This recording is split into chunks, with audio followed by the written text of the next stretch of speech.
আজকে আমরা class 10-এর physical সায়েন্সের এমন একটা চ্যাপ্টার নিয়ে কথা বলবো যেটা শুনলেই অনেকেরই ভয় লাগে। জৈব রসায়ন। হ্যাঁ, অর্গ্যানিক কেমিস্ট্রি নামটা শুনলেই মনে হয় কি সব বিক্রিয়া, অদ্ভুত সব নাম, মাথা খারাপ হওয়ার জোগাড় আর কি। ভয়টা কিন্তু অমূলক নয়, আসলেই লক্ষ লক্ষ যৌগ আছে। কিন্তু মজার ব্যাপার হলো এই পুরো বিশাল জগৎটা দাঁড়িয়ে আছে মাত্র কয়েকটি সহজ নিয়মের ওপর। আর সেই নিয়মগুলোর কেন্দ্রে আছে শুধু একটা মৌল। হ্যাঁ, কার্বন। ঠিক। আমাদের আজকের আলোচনার ভিত্তিও হল সহজ শিক্ষার কিছু নোটস। আমাদের লক্ষ্যটা শুধু সিলেবাস শেষ করা নয়, বরং এই অধ্যায়ের ভয়টাকে একটু ভেঙে ফেলা। দেখা যাক কিভাবে কার্বন নামের এক জাদুকর এই সবকিছু তৈরি করছে। একদম। তাহলে আলোচনাটা ওই জাদুকরকে দিয়ে শুরু করা যাক, কি বলে? হ্যাঁ হ্যাঁ, নিশ্চয়ই। কার্বনের একটা অসাধারণ ক্ষমতা আছে, নাম ক্যাটিনেশন। মানে কার্বন পরমাণুরা নিজেদের মধ্যে হাত ধরাধরি করে লম্বা, ছোট, সোজা, বাঁকা সব রকমের শৃঙ্খল বা চেন তৈরি করতে পারে। এই ক্ষমতাটা আর কারও এতটা নেই। দাঁড়ান দাঁড়ান, আমি যতদূর জানি সিলিকনেরও তো এই ধর্মটা আছে। তাহলে আমরা সিলিকন ভিত্তিক প্রাণী হলাম না কেন? পৃথিবীতে তো সিলিকনের অভাব নেই। চমৎকার প্রশ্ন। এখানেই তো আসল ব্যাপারটা লুকিয়ে আছে। সিলিকনও চেন বানাতে পারে ঠিকই, কিন্তু সেই বন্ধনগুলো কার্বনের মতো স্টেবল হয় না। ও আচ্ছা। হ্যাঁ, সামান্যতেই ভেঙে যায়। কার্বন ঠিক সেই সুইট স্পটে আছে। এর বন্ধনগুলো এতটাই শক্তিশালী যে জীবনের জন্য প্রয়োজনীয় বড় অণু, যেমন ধরুন ডিএনএ বা প্রোটিন, এগুলো তৈরি করতে পারে। আবার প্রয়োজনে ভাঙাও যায়। একদম। প্রয়োজনে ভেঙে নতুন যৌগ তৈরি করা যায়। প্রাণের ভিত্তি হওয়ার জন্য এর চেয়ে ভালো মৌল আর হয় না। দারুণ ব্যাপার। তার মানে জৈব যৌগ মানেই তাতে কার্বন থাকবেই? আচ্ছা, তাহলে কি কার্বনের সব যৌগই জৈব যৌগ? প্রায় সবই। তবে কিছু ব্যতিক্রম আছে। যেমন কার্বন ডাই অক্সাইড বা ধরুন কার্বন মনোক্সাইড, বিভিন্ন কার্বনেট লবণ। যেমন সোডিয়াম কার্বনেট। হ্যাঁ, এগুলোতে কার্বন থাকলেও এদেরকে জৈব যৌগ বলা হয় না। এদের ধর্ম অজৈব যৌগগুলোর মতোই। জৈব যৌগ হতে গেলে কার্বনের সাথে সাধারণত হাইড্রোজেন থাকতেই হবে এবং ওই ক্যাটিনেশন আর সমাবয়বতার মতো ধর্মগুলো দেখাতে হবে। বুঝেছি। এই যৌগগুলোর মধ্যে প্রায় দুটো শব্দ শোনা যায়, সম্পৃক্ত বা স্যাচুরেটেড আর অসম্পৃক্ত বা আনস্যাচুরেটেড। হ্যাঁ, শুনে মনে হয় একটার পেট ভরা আর একটার খিদে বাকি। ব্যাপারটা কি সেরকমই? তুলনাটা কিন্তু দারুণ। অনেকটা সেরকমই। যেসব হাইড্রোকার্বনে, মানে শুধু কার্বন আর হাইড্রোজেনের যৌগে কার্বন পরমাণুগুলো শুধু এক বন্ধন বা সিঙ্গল বন্ড দিয়ে যুক্ত, তাদের বলা হয় সম্পৃক্ত। যেমন মিথেন বা ইথেন। ঠিক। এদের আর নতুন করে কিছু যুক্ত করার খিদে নেই, তাই এরা রাসায়নিকভাবে বেশ শান্তশিষ্ট, সহজে বিক্রিয়া করতে চায় না। তাহলে অসম্পৃক্তদের খিদে আছে? ঠিক তাই। অসম্পৃক্ত যৌগগুলোতে অন্তত দুটো কার্বন পরমাণুর মধ্যে বন্ধন মানে ডাবল বন্ড বা ত্রিবন্ধন মানে ট্রিপল বন্ড থাকে। ইথিলিন বা অ্যাসিটিলিনের মতো। একদম। ইথিলিনে ডাবল বন্ড, অ্যাসিটিলিনে ট্রিপল বন্ড। এই অতিরিক্ত বন্ধনগুলো আসলে খুব শক্তিশালী নয়, বরং বেশ দুর্বল আর অস্থির। তাই এরা সবসময় সুযোগ খোঁজে ওই অতিরিক্ত বন্ধন ভেঙে ফেলে নতুন কোনো পরমাণুকে নিজের সাথে জুড়ে নেওয়ার জন্য। ও এই খিদের জন্যই এরা রাসায়নিকভাবে অনেক বেশি সক্রিয়। ঠিক। তার মানে এই ডাবল বা ট্রিপল বন্ডটাই হলো এদের সব বিক্রিয়ার কেন্দ্রবিন্দু।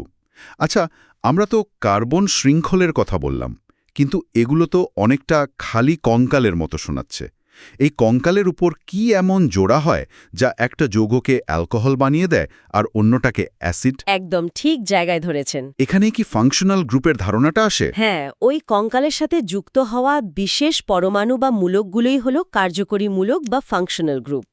ওগুলো হলো যৌগের পরিচয়পত্র বা পার্সোনালিটি ট্যাগের মতো। Personality tag? হ্যাঁ, একটা লম্বা কার্বন শৃঙ্খল নিজে যেমনই হোক না কেন, তার শেষে যদি একটা OH মানে হাইড্রক্সিল মূলক বসে যায়, ওটার সাথে সাথে অ্যালকোহল হয়ে যাবে এবং অ্যালকোহলের মতো আচরণ করবে। তার মানে ওই ছোট্ট গ্রুপটাই পুরো যৌগটা চরিত্র ঠিক করে দিচ্ছে। ঠিক তাই। যদি CHO মূলক বসে তাহলে ওটা অ্যালডিহাইড, যদি COOH মূলক বসে তাহলে ওটা হয়ে যাবে কার্বক্সিলিক অ্যাসিড, যার ধর্ম টক স্বাদযুক্ত। আর CnH2? CnH2 মূলক বসলে সেটা অ্যামিন, যার ধর্ম ক্ষারীয়। এই কার্যকরী মূলকগুলোই জৈব রসায়নের বৈচিত্র্যের আসল কারণ। এখানেই আরেকটা মজার ব্যাপার চলে আসে। আমি নোটগুলো দেখছিলাম। C2H6O এ একটা আণবিক সংকেত দিয়ে দুটো সম্পূর্ণ আলাদা যৌগ দেখানো হয়েছে। হ্যাঁ হ্যাঁ একটা ইথাইল অ্যালকোহল, অন্যটা ডাইমিথাইল ইথার। এটা কিভাবে সম্ভব? একই উপাদান দিয়ে তৈরি, কিন্তু জিনিস দুটো আলাদা। এই ঘটনাটাকেই বলে সমাবয়বতা বা আইসোমেরিজম। আর আপনার প্রশ্নের উত্তর দেওয়ার জন্য একটা দারুণ উদাহরণ আছে। ভাবুন তো, আপনার কাছে 10টা লেগো ইট আছে। আচ্ছা। ওই 10টা ইট দিয়ে আপনি একটা গাড়িও বানাতে পারেন, আবার একটা বাড়িও বানাতে পারেন, তাই না? বাহ! তার মানে ইটগুলো একই, মানে আণবিক সংকেতটা এক, কিন্তু সাজানোর পদ্ধতির ওপর নির্ভর করে তৈরি হওয়া জিনিস দুটো সম্পূর্ণ আলাদা হয়ে যায়। একদম। এটাই আইসোমেরিজম। এর অনেক রকম ভেদ আছে। যেমন আপনি যে উদাহরণটা দিলেন, ইথাইল অ্যালকোহল আর ডাইমিথাইল ইথার, এটা হলো কার্যকরী মূলক ঘটিত সমাবয়বতার উদাহরণ। কার্যকরী মূলক ঘটিত। হ্যাঁ, আণবিক সংকেত C2H6O এক, কিন্তু একটাই আছে অ্যালকোহল মূলক -OH আর অন্যটায় ইথার মূলক -O, তাই এদের ধর্ম আকাশ পাতাল আলাদা। আর অন্য কোনো রকম ফের আছে? আরে একটা খুব সাধারণ প্রকার হল অবস্থান ঘটিত সমাবয়বতা। এখানে কার্যকরী মূলকটা একই থাকে, শুধু কার্বন শৃঙ্খলে তার জায়গাটা বদলে যায়। ও আচ্ছা। যেমন প্রোপান 1 অল আর প্রোপান 2 অল, দুজনেই অ্যালকোহল, কিন্তু একটায় OH মূলকটা 1 নম্বর কার্বনে যুক্ত আর অন্যটায় 2 নম্বর কার্বনে। এই সামান্য স্থান পরিবর্তনের জন্য এদের ধর্মে কিছু পার্থক্য দেখা যায়।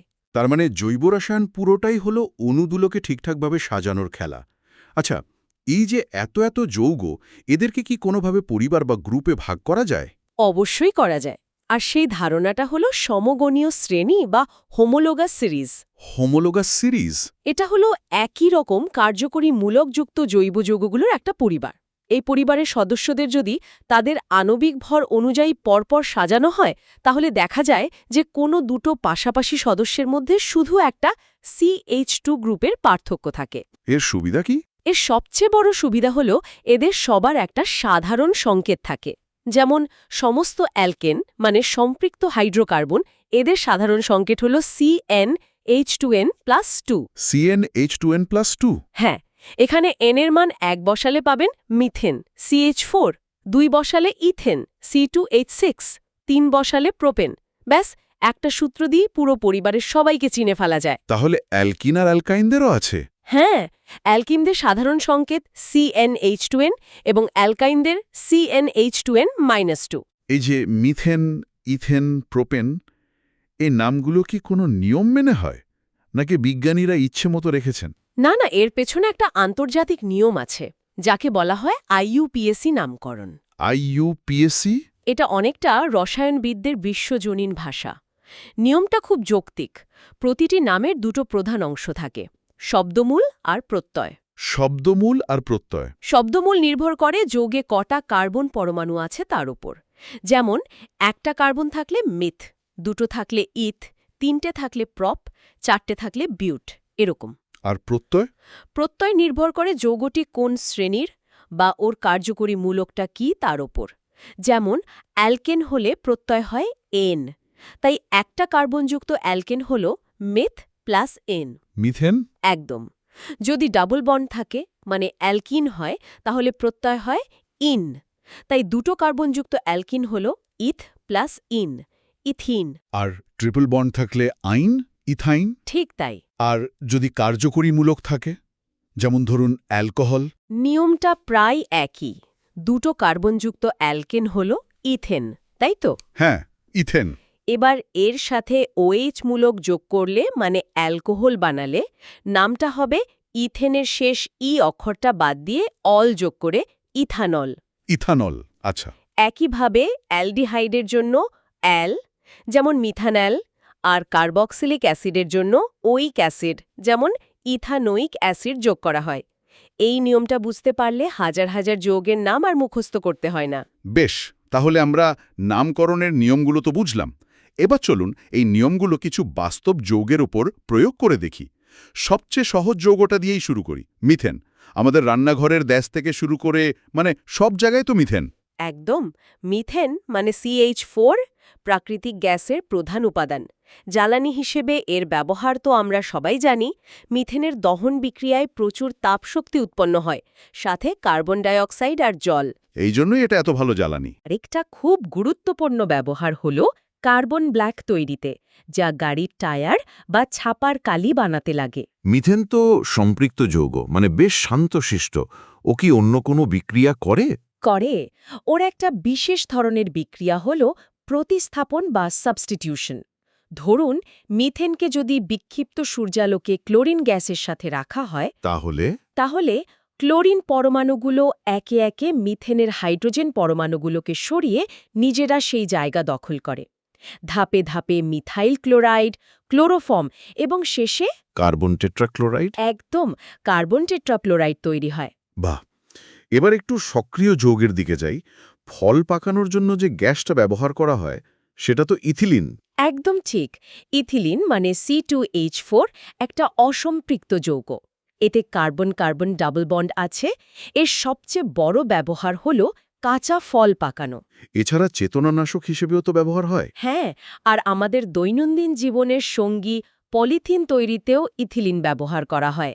যেহেতু এটা অসম্পৃক্ত, তার মানে এর মূল বিক্রিয়া হলো জুদ বিক্রিয়া, তাই তো? মানে ও অন্যকে নিজের সাথে জুড়ে নেয়। ঠিক ধরেছেন। ইথিলিনের অসম্পৃক্ততা প্রমাণ করার জন্য একটা খুব সুন্দর পরীক্ষা আছে। ব্রোমিনের জলীয় দ্রবণের রং হয় লালচে বাদামি। আচ্ছা। তার মধ্যে দিয়ে যদি ইথিলিন গ্যাস পাঠানো হয়, ইথিলিন ব্রোমিনকে নিজের সাথে জুড়ে নেয় আর দ্রবণের রংটা উধাও হয়ে যায়। এই রং ওড়ানো পরীক্ষাটাই প্রমাণ করে যে যৌগটা অসম্পৃক্ত। দাঁড়ান, তাহলে পলিথিন তৈরির ব্যাপারটা কি? ওটাও কি এক ধরনের জুদ বিক্রিয়া? দারুণ একটা সংযোগ খুঁজে বের করেছেন। পলিমারাইজেশন আসলে একটা বিশাল আকারের জুদ বিক্রিয়া। বিশাল আকারের? হ্যাঁ, উচ্চ চাপ আর তাপমাত্রায় অনুঘটকের উপস্থিতিতে হাজার হাজার ইথিলিন অণু একে অপরের সাথে জুড়ে গিয়ে একটা লম্বা দৈত্যাকার শৃঙ্খল তৈরি করে। এই প্রক্রিয়াটাকেই বলে পলিমারাইজেশন। আর ওই লম্বা শৃঙ্খলটাই হল পলিইথিলিন। বাহ, পলিথিন। হ্যাঁ, পলিথিন। তার মানে প্লাস্টিকগুলো আসলে লম্বা লম্বা আণবিক মালা। আচ্ছা, অ্যাসিটিলিনের কথাও তো শোনা যায়। ঝালাইয়ের দোকানে যে তীব্র আলো দেখা যায়, ওটা কি অ্যাসিটিলিনের জন্যই? হ্যাঁ, অ্যাসিটিলিন C2H2 একটা ত্রিবন্ধনযুক্ত হাইড্রোকার্বন। অক্সিজেনের সাথে মিশিয়ে জ্বালালে এটা অক্সি অ্যাসিটিলিন শিখা তৈরি করে, যার তাপমাত্রা প্রায় 3000 ডিগ্রি সেলসিয়াস পর্যন্ত পৌঁছতে পারে। 3000 ডিগ্রি? হ্যাঁ, এই প্রচণ্ড তাপ লোহা গলিয়ে জোড়া লাগানোর কাজে লাগে। এছাড়া PVC বা পলিভিনাইল ক্লোরাইড প্লাস্টিক তৈরিতেও অ্যাসিটিলিন একটি কাঁচামাল। এবার আমাদের রান্নাঘর বা গাড়ির কথায় আরেকবার ফেরা যাক। এলপিজি আর সিএনজি দুটোই তো গ্যাস, দুটোই জ্বালানি, কিন্তু এদের মধ্যে মূল পার্থক্যটা কি? দুটোই জ্বালানি হলেও এদের উপাদান, উৎস এবং অবস্থা ভিন্ন। এলপিজি হল লিকুইফাইড পেট্রোলিয়াম গ্যাস। আর এর প্রধান উপাদান হলো বিউটেন। হ্যাঁ, বিউটেন C4H10। পেট্রোলিয়াম শোধন করার সময় এই গ্যাস পাওয়া যায়।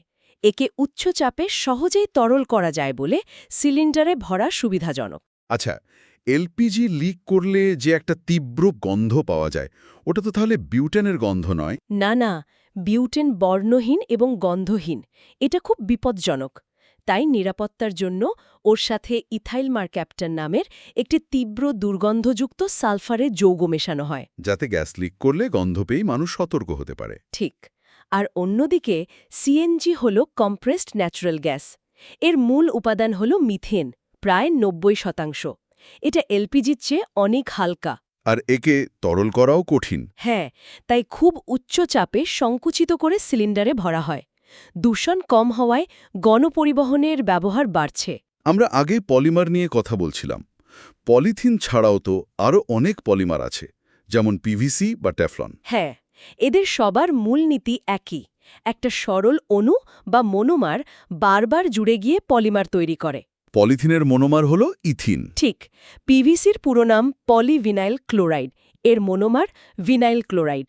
এটি বিদ্যুতের তারের ওপরের আস্তরণ বা জলের পাইপ তৈরিতে লাগে। আর ননস্টিক বাসনের উপরের আস্তরণটা হলো টেফলন। হ্যাঁ, এর মনোমার হল টেট্রাফ্লুরোএথিলিন। কিন্তু পরিবেশের উপর এদের প্রভাব তো একটা বিশাল চিন্তার বিষয়। এই প্লাস্টিকগুলো তো প্রকৃতিতে নষ্ট হয় না। একদম। এই দিক থেকে পলিমার দুই ধরনের হয়।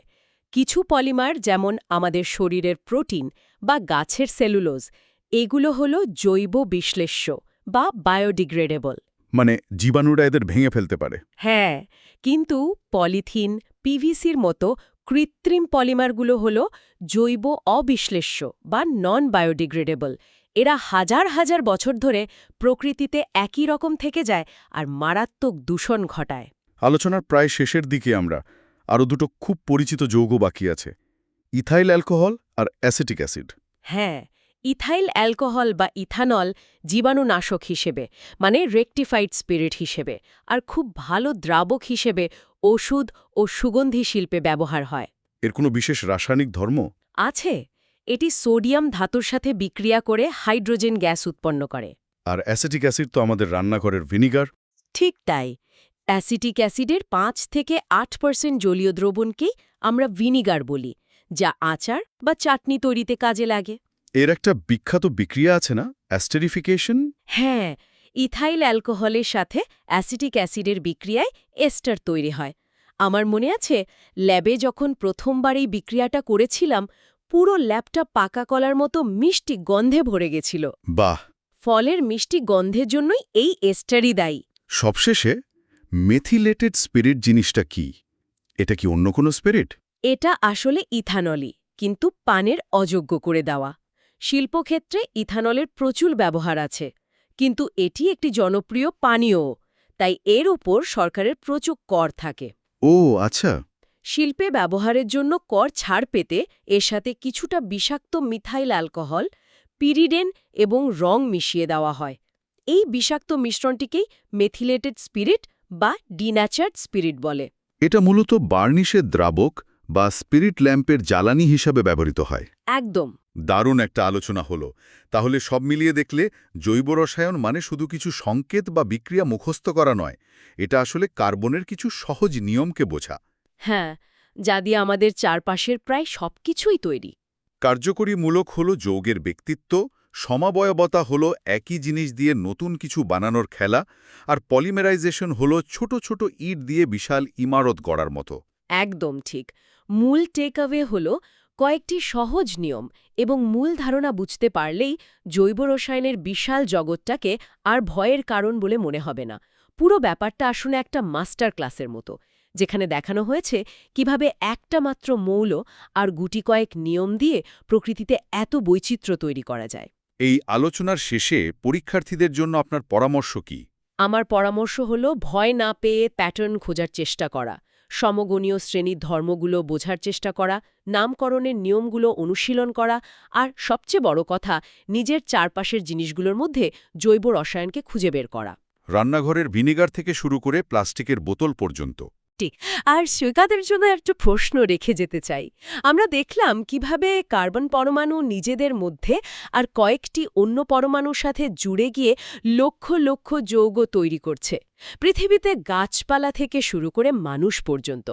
মানে আমাদের ডিএনএর কোড থেকে মস্তিষ্কের নিউরোট্রান্সমিটার পর্যন্ত সমস্ত প্রাণের ভিত্তিও কিন্তু এই কার্বন। প্রকৃতির এই সরল কিন্তু শক্তিশালী গঠনের পিছনে কি অসাধারণ পরিকল্পনা লুকিয়ে আছে তা ভেবে দেখার মতো।